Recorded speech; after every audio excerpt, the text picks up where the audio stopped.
podcast. Our regular programs will continue shortly. Please stay tuned.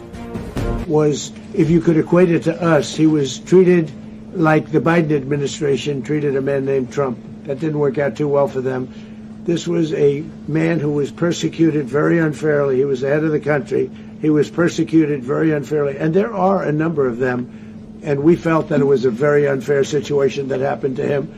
He's also a party member of the man who won. So obviously the people liked what I did. And one of the reasons that was done is because of the fact that the party in power felt very strongly that that man was treated very badly.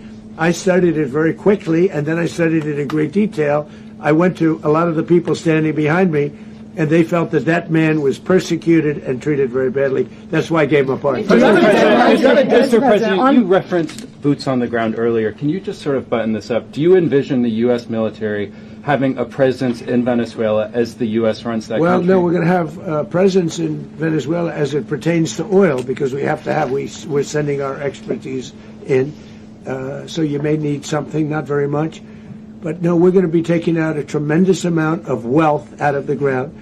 And that wealth is going to the people of Venezuela and people from outside of Venezuela that used to be in Venezuela.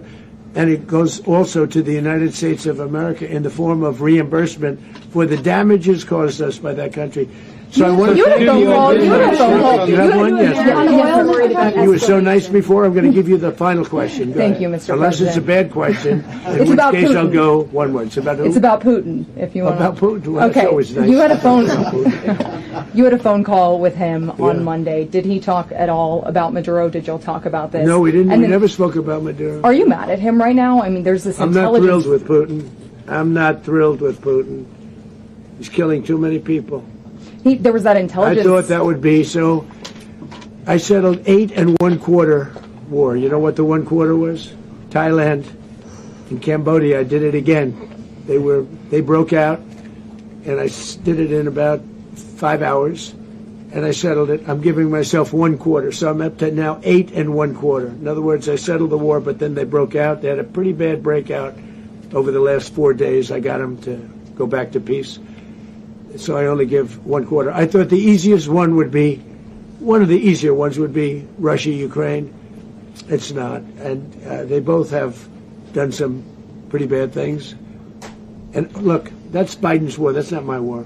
But I want to stop the lives. Did you see where last month, 30,000, it was 27,000 the month before.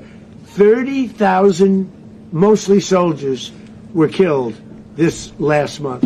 30,000. I want to stop that. You know, I got NATO to pay 5% instead of the 2% that they weren't paying. They weren't paying 2, now they pay 5. And we send them a lot of munitions, we send them a lot of things, missiles and various other things, a lot. And they pay. The United States is not losing money. We're probably making money on that. It's the last thing I care about. I just want to stop all those people. We're losing 25, 30,000 human beings. They come from 2 places that are very far away.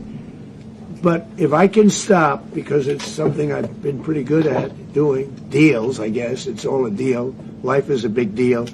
But if I can stop that war and stop 30,000 young people, in addition to the fact that people are being killed in Kiev, people are being killed in other cities, you know, a much smaller number, but they're being killed, viciously killed. So I'm not happy about it. I thought that would be something that would get solved. We have Mr. Witkoff here. I think that we're making progress, but that's a war that should have never happened. If I were president, it would have never happened. Putin says it. Everybody says it. If I were president, that would have never happened. But you told me that I inherited that war. That was Joe Biden, Zelensky, and Putin. I came into the situation, and it's a mess. And I will say this. I watched an operation last night that was so precise, that was so brilliant. I mean, it was incredible. If we had our people, like this general, and our people involved, that war would not have gone on very long. That I can tell you. You told me that war, to use an old term, that war has become a bloodbath, and we wanted to get stopped. And you told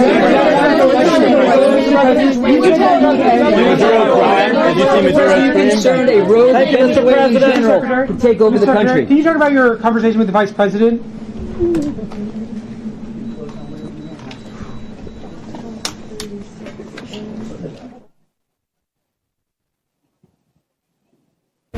Welcome back from the live telecast. We'll now continue with our regular programs. Stay tuned.